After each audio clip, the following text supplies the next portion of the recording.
বিজেপির লক্ষ্য 2024। এই আবহে দুদিনের জাতীয় কর্মসমিতির বৈঠক এবং প্রথম দিনে উঠল বাংলার প্রসঙ্গ। অনেকেই বলছেন বিজেপির নজর সেই বাংলায়।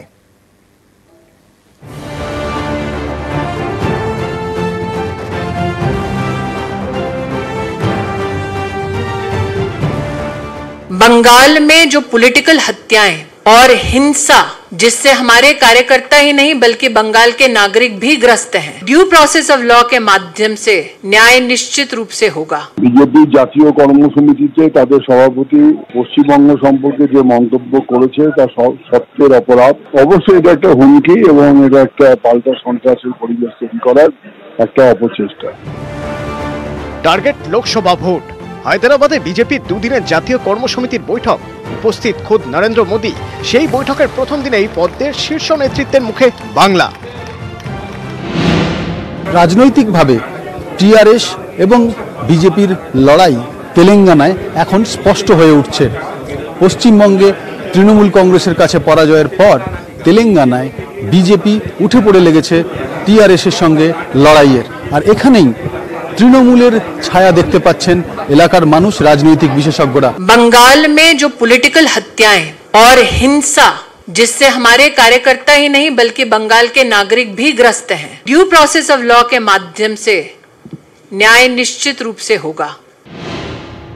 বিজেপি জাতীয় কর্মসমিতিতে তাদের সভাপতি পশ্চিমবঙ্গ সম্পর্কে যে মন্তব্য করেছে তা সত্যের অপরাধ। অবশ্যই এটা একটা হুমকি এবং এটা একটা পাল্টা সন্ত্রাসের পরিবেশ তৈরি করার একটা অপচেষ্টা। 21-এর বিধানসভা ভোটে বিজেপির বঙ্গ জয়ের স্বপ্ন চুরমার। তারপর থেকেই ভোট পরবর্তী অশান্তির অভিযোগে সরব বিজেপি। মামলা গড়ায় আদালতে। হাইকোর্টের নির্দেশে তদন্ত শুরু করে সিবিআই।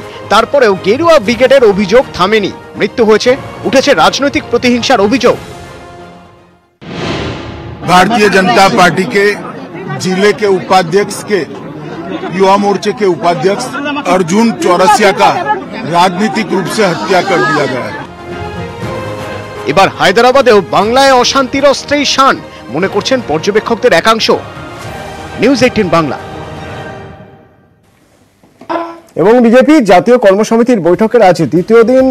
নরেন্দ্র মোদী ভাষণ দেবেন, বৈঠকে রাজনৈতিক প্রস্তাব পাশ হবে যা পেশ করবেন অমিত শাহ এবং দলের রাজনৈতিক প্রস্তাবে দেশের পরিবারতন্ত্র নির্ভর রাজনীতির বিরুদ্ধে অভিযান চালানোর কথা বলা হবে।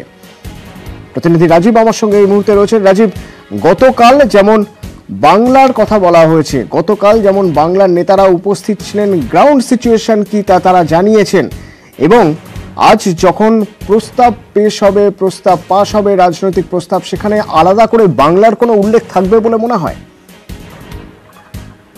আরেকবার যদি প্রশ্নটা করা হতো। আজ যে রাজনৈতিক প্রস্তাব পেশ হবে এবং পরবর্তীতে পাশ হবে সেখানে আলাদা করে বাংলার জন্য কোনো কর্মসূচির উল্লেখ থাকবে বলে মনে হয় কি?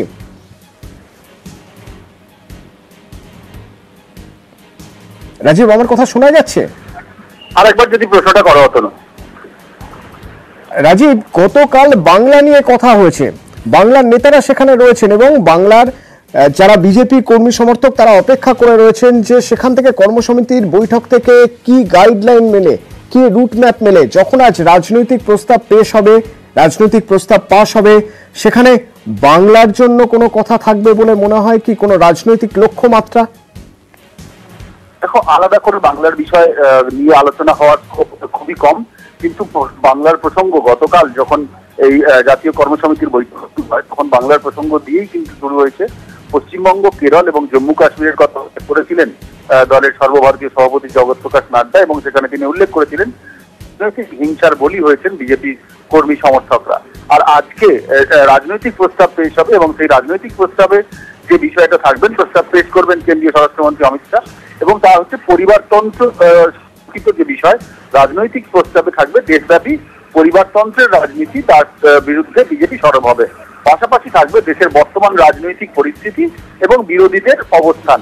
এইখানেই কিন্তু বাংলার কথা ঘুরে ঘুরে আসবে এবং আমরা সূত্র মারফত জানতে পারছি যে পরিবারতান্ত্রিক দল, রাজনৈতিক দল মূলত আঞ্চলিক দলগুলিকে টার্গেট করা বিজেপির তরফ থেকে এবং সেক্ষেত্রে তৃণমূল কংগ্রেসের কথা কিন্তু উল্লেখ হবে এবং পশ্চিমবঙ্গের রাজনৈতিক পরিস্থিতি নিয়ে দীর্ঘ আলোচনা হওয়ার সম্ভাবনা রয়েছে এবং আলোচনায় অংশগ্রহণ করার জন্য বাংলার নেতারা রয়েছেন, সুকান্ত মজুমদার, দিলীপ ঘোষ, শুভেন্দু অধিকারীরা তারা রয়েছেন এবং এই আজকে যে বৈঠক হবে তাতে পশ্চিমবঙ্গে নিয়ে যে বিষয়গুলি আলোচনা গতকাল হয়েছে, গতকাল প্রস্তাব পেশ হয়েছে অর্থনৈতিক এবং গরিব কল্যাণ বিষয়ক প্রস্তাব ছিল।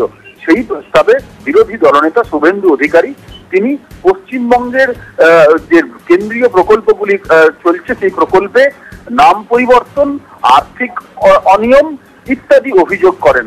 পাশাপাশি তিনি অভিযোগ করেছেন যে কেন্দ্রীয় সরকার টাকা দেওয়ার আগে রাজ্য সরকারের কাছে হিসেব বুঝে নিক। অর্থাৎ যে বিষয়টি কিন্তু দীর্ঘদিন ধরে চলে আসছে যে পশ্চিমবঙ্গের বকেয়া টাকা কেন্দ্রীয় সরকার। রাজীব আপাতত ধন্যবাদ। নজর থাকবে আমাদেরও। রাজীব আমাদের জানাচ্ছিলেন যে আজ কর্মসমিতির বৈঠকের দ্বিতীয় দিনে সেখানে রাজনৈতিক প্রস্তাব পেশ হবে, রাজনৈতিক প্রস্তাব পেশ করবেন অমিত শাহ, রাজনৈতিক প্রস্তাব পাশ হবে যা নরেন্দ্র মোদী পাশ করবেন এবং সেখানে অবশ্যই বাংলায় কিভাবে কাজ হবে, বাংলায় রাজনৈতিক লক্ষ্যমাত্রা কি হবে তা সে প্রসঙ্গ অবশ্যই সেখানে থাকবে।